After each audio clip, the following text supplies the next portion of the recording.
right, well, good afternoon, everybody. Happy looking group today. Have just a few things at the top, and then I'll be happy to take your questions. In a powerful demonstration of the United States' unwavering support for Ukraine, Secretary Austin visited Kyiv yesterday, his fourth visit to Ukraine as Secretary of Defense, to meet with Ukrainian leaders and to show the Ukrainian people that we stand with them in their fight for freedom. During his visit, Secretary Austin met with President Zelensky, Minister Umerov, and other Ukrainian defense leaders to discuss Ukraine's strategic objectives for the coming months and other battlefield developments. He also engaged staff at the U.S. Embassy in Kyiv and thanked them for their tireless work in support of Ukraine. And in a major speech at the Hendadi Udevko Diplomatic Academy in Ukraine, Secretary Austin reflected on Ukraine's remarkable displays of courage and resiliency in its war of self-defense to date. He laid out how the outcome of Ukraine's fight for freedom will help set the trajectory for global security in the 21st century and reiterated that the United States will continue to stand with Ukraine in the days ahead. You can read and watch the Secretary's full speech on defense.gov. Underscoring our commitment to Ukraine, Secretary Austin also announced a new security assistance package while in Kyiv. This latest PDA package delivers Ukraine $400 million in additional capabilities, including munitions for rocket systems and artillery, mortar systems and rounds, armored vehicles, and anti-tank weapons. The Secretary is now back in Rome, Italy. He'll conclude his week of travel with a visit to the Vatican tomorrow for a papal engagement before heading back to the United States. Turning now to the department's ongoing support for hurricane recovery efforts. As of earlier today, the National Guard has more than 1,100 guardsmen, more than 100 high-water vehicles and helicopters from 3 states mobilized for the response and recovery mission following Hurricane Milton. Additionally, the U.S. Army Corps of Engineers has approximately 270 people working 9 mission assignments, including temporary roof support, infrastructure assessment, debris control, flood response, and more. Also, the National Guard has roughly 2,000 guardsmen, 65 high-water vehicles, and 8 helicopters from 9 states mobilized for the response to Hurricane Helene. The U.S. Army Corps of Engineers has more than 450 personnel engaged in 33 missions across the region, supporting debris control, temporary power, infrastructure assessment, flood control, and safe waterways assessments. Secretary Austin continues to receive updates on these response efforts, and the department continues to be engaged with interagency partners in support of FEMA, the White House, state, and local governments. I would also like to highlight that since early October, active duty service members in support of local, state, and national partners have performed more than 100 ground missions and 70 air missions, delivering more than 270 tons of humanitarian aid over land and nearly another 200 tons through the air. To put this in terms that are a little easier to visualize, that amounts to 154,415 gallons of water, 53,232 bottles of water, and 262 pallets of food, which equals roughly 20,000 meals. Additionally, these service members were active in route clearance, clearing more than 660 miles of roads and opening 27 ground routes, allowing for increased access to some of the hardest hit areas of the state. In the coming days, following weeks of direct support to the people of Western North Carolina, active duty service members will begin transitioning out of the area as a longer-term recovery phase begins. This transition will be a gradual, phased process that's carefully coordinated between state and local officials, U.S. Northern Command, the dual status commander, FEMA, and the federal coordinating officer. Active duty assets are released only after a comprehensive evaluation is conducted, confirming with FEMA and the North Carolina governor that specific DoD support is no longer needed. The U.S. NORTHCOM commander approves their recommendation for release of assets, and civil authorities are prepared to manage recovery and sustainment operations independently.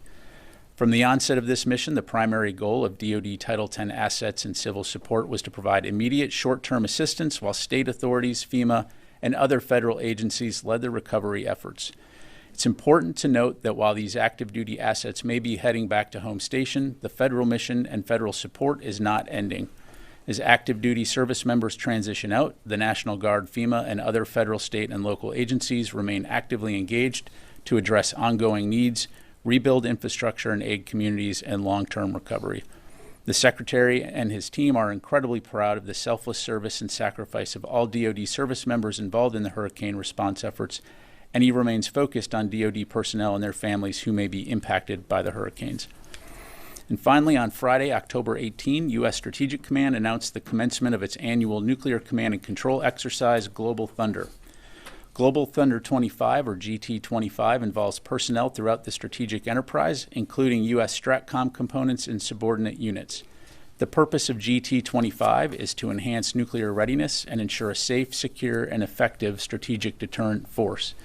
As in previous years, GT-25 will include an increase in bomber and other aircraft flights throughout the exercise.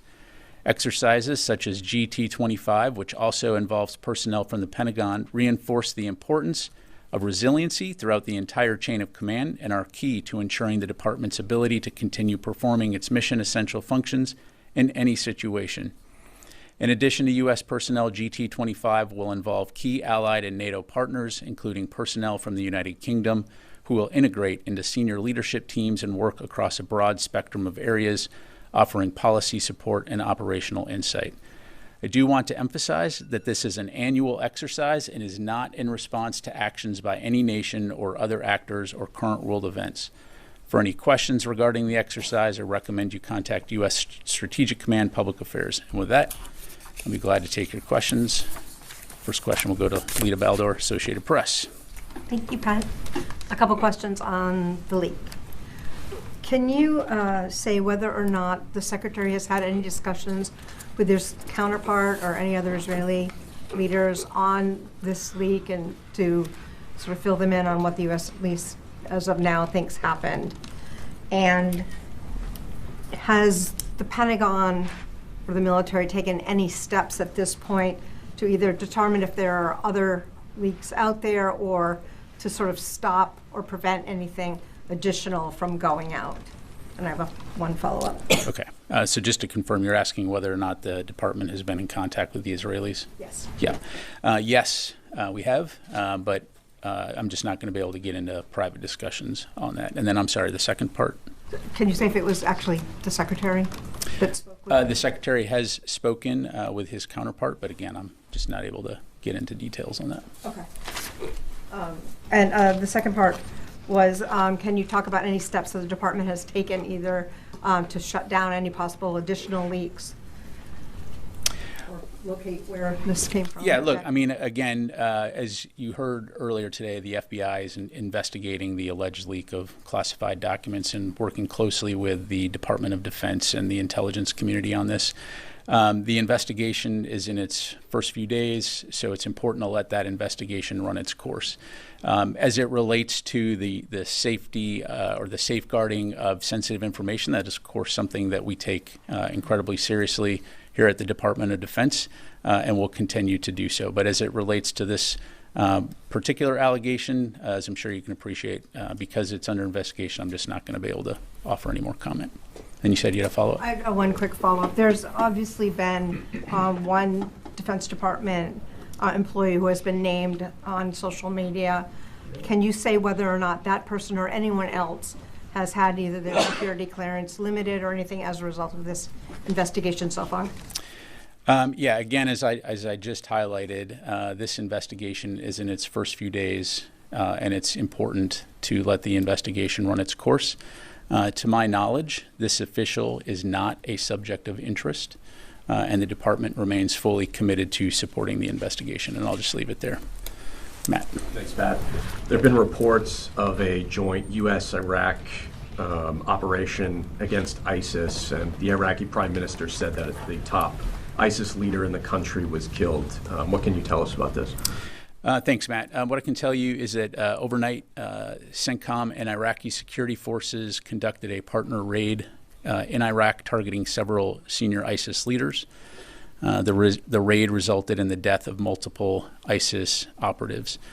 Post-mission analysis is ongoing, so we'll provide more details once we have confirmed information, and we'll have more to follow on that. Thank you. Now, on Israel, we've also seen reports that the country has requested another THAAD system from the United States. Are you tracking any such requests? I've seen those reports, but I'm not aware of a request for a second THAAD. Let's go to Tony and then Charlie. President Zelensky said the United States has promised $800 million to Ukraine to produce long-range drones. Can you flesh that out a little bit? Will this be USIA money or some kind of FMF grant, foreign military financing grant? Yeah, thanks, Tony. Let me take that question for you because I want to make sure we get you the facts. Can I ask you a leak question? I mean, this is a 2-page document. You've had instances where, like Teixeira, were hundreds of pages. Can you help the public understand why this 2-page document is causing such a kerfuffle here compared to Teixeira, WikiLeaks? There's been, over the decades, there's been this kind of a situation, but what made this so sensitive? Well, again, this is currently under investigation, so I'm going to be very limited in what I can say, Tony. I would say anytime there's an allegation of potential unauthorized disclosures, we're going to take it seriously. That's exactly what we're doing, and I'll just leave it there. Is this considered a media leak right now, or almost an espionage leak of a foreign government gaining documents? Again, Tony, it's under investigation, so I'm just not going to be able to comment on an ongoing investigation. Charlie. Okay, thank you, General. You have said that the DoD is fully supporting the investigation led by the FBI.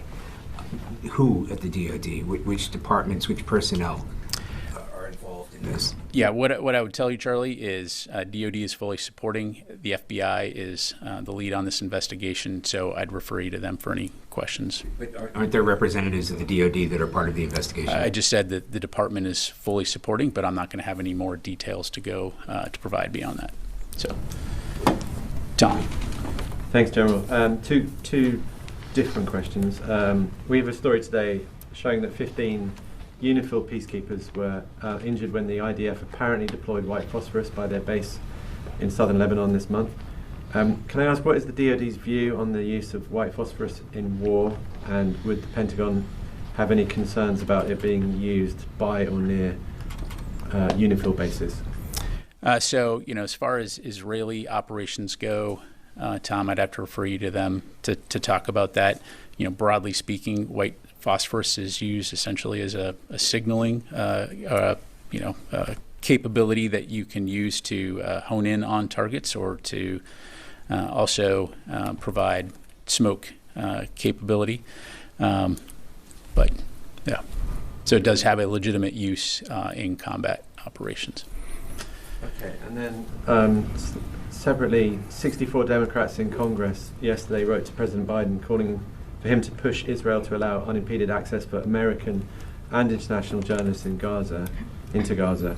The letter has been endorsed by CPJ and many other journalist organizations. Does the Secretary support the call for journalists to be allowed in unimpeded into Gaza? Yeah, I don't have a comment to provide on the specific letter itself, Tom. I will say that the Department and Secretary Austin fully support a free and independent press and the important role that journalists play in providing facts to audiences worldwide, and that includes reporting from conflict zones like Gaza. Thank you. Come back, Carla. Thanks. Just a few follow-ups. On the raid in Iraq, can you tell us, was the ISIS leader in the country, was he the target? Where was this raid, and was this U.S.-led or was this Iraqi-led? Yeah, thanks, Carla. So on the raid, again, we'll have more details to follow. Again, my understanding this was a partnered raid. And so as we have more information to provide, we'll certainly get that up. Okay, and then just to follow up on the leak, I know you mentioned that the individual is not under investigation, just so there's no ambiguity. Are we talking about Ariana Tabatbai? Again, look, for the purposes of reporting here, I don't want to start throwing out names to perpetuate information that, again, as I highlighted, to my knowledge, the official that was being referenced is not a subject of interest. So just leave it there. Got it. And does the Pentagon feel that the leak did originate in the Pentagon? Again, this is under investigation, so I'm not going to have any comment to provide on an ongoing investigation.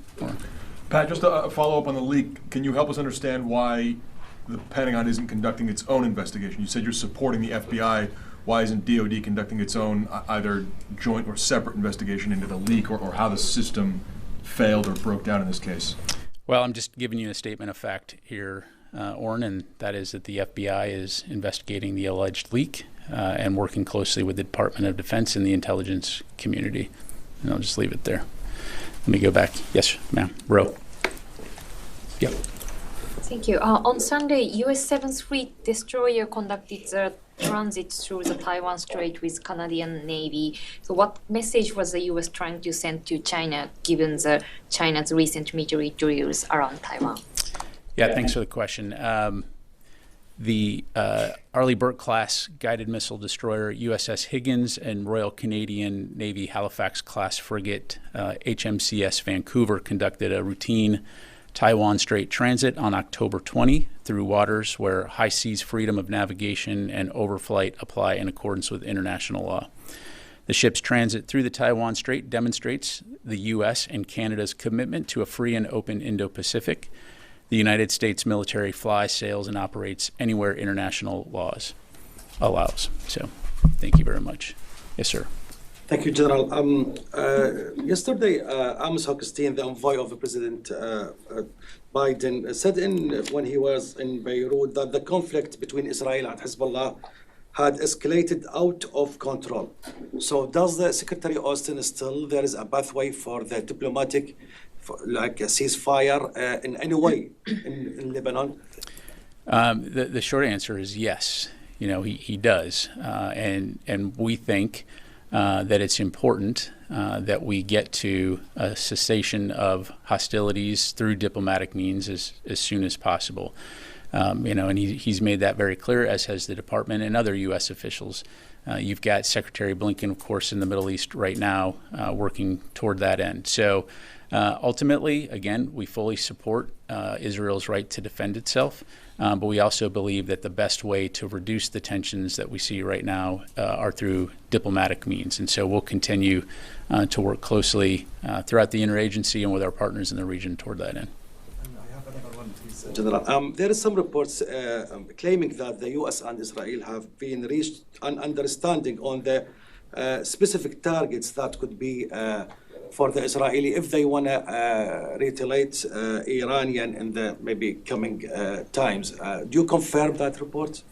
Look, I'm not going to speak for the Israelis and what they may or may not do in terms of any operations. I'd refer you to the Israelis to talk about that. Let me go to the phone here real quick. Jeff Schogel, Task and Purpose. Thank you.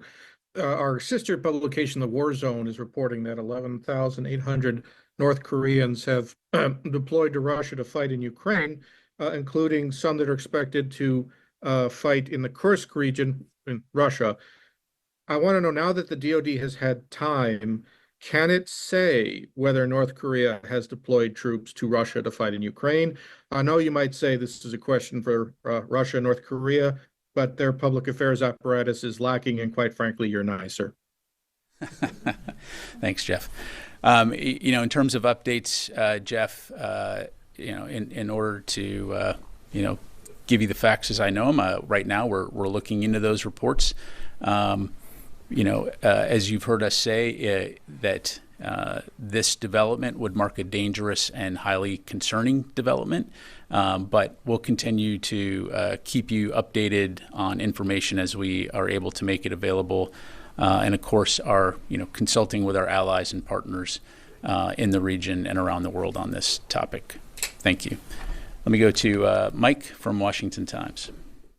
Thank you, Pat. To change the subject for a second, DJI Systems, the Chinese drone company, has filed a lawsuit against the Pentagon and Secretary Austin for your decision to designate them as a, quote, Chinese military company. You're saying it's hurt their bottom line. I was wondering if y'all have a statement or about that. Can you confirm any of that? Yeah, thanks, Mike. As I'm aware of the press reports on this, but we are not going to be able to comment due to ongoing litigation on this issue. So just have to leave it there for right now. Come back to the room, Janie. Yep. Thank you, General. Two questions on the dispatch of North Korean troops. North Korean fighter pilots were already training in Russia, and it was revealed that the dispatch of 1,500 special forces and several thousands ground troops and already been playing. Even though the United States has, surveillance, attached, but why the White House and the State Department ignoring the answer to this, and what is the Pentagon's position on this? I'm not sure I fully understand your question, Janie. Can you about North Korean pilots training in fighter pilots and training at Russia already been through, but why United States surveillance assets cannot catch this issue? Well, look, clearly North Korea and Russia have a relationship. As to the eaches of that relationship and the kinds of exchanges of information and training that they've had over the years, that in and of itself is not something that's necessarily new. But obviously we're continuing to keep a close eye on this as it relates to the situation in Ukraine. And as I highlighted to your colleague, when we have any updates on that to provide, we certainly will. Okay. South Korean president and the NATO Secretary General had a phone call conversation yesterday, and he mentioned the possibility of providing Ukraine with weapons of mass destruction, including 155 millimeter shells. How would you react to this? I'll let our, you said the South Korean? Yeah, I'll let the ROK speak for itself in terms of its decisions. We certainly welcome the Republic of Korea's support for Ukraine's fight for freedom and sovereignty, but I'll let them speak to any decisions they may make on that front. Go a couple more, Charlie. Yeah, I had another question I wanted to ask earlier. In terms of Israeli retaliation, Iranian counter-retaliation, we've seen this pattern where it's been a matter of weeks before either side would retaliate. Are you expecting that this might be more immediate, in fact, possibly even simultaneous, from the Iranians if attacked? Charlie, I'm not going to speculate or try to predict the future. But you got to prepare for it.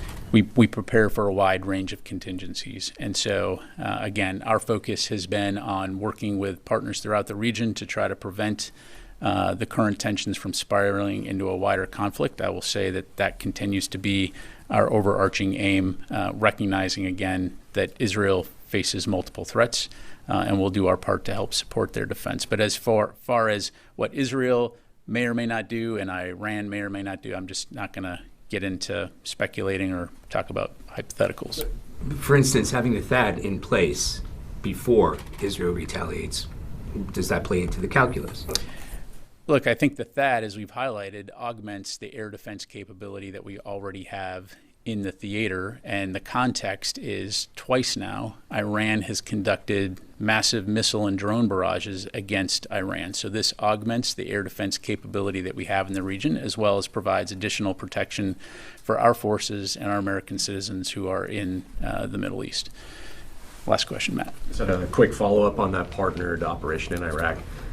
Did you have any battle damage assessment on ISIS, and were there any American or partnered force casualties that you're aware of? So the mission analysis is ongoing.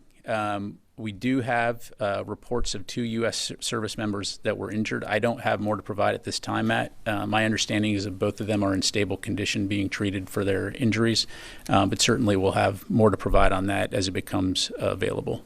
Yeah. Where are they being treated? Again, that's the information I have right now. We'll keep you updated on that front. Okay? All right. Thanks very much, everybody. Appreciate it.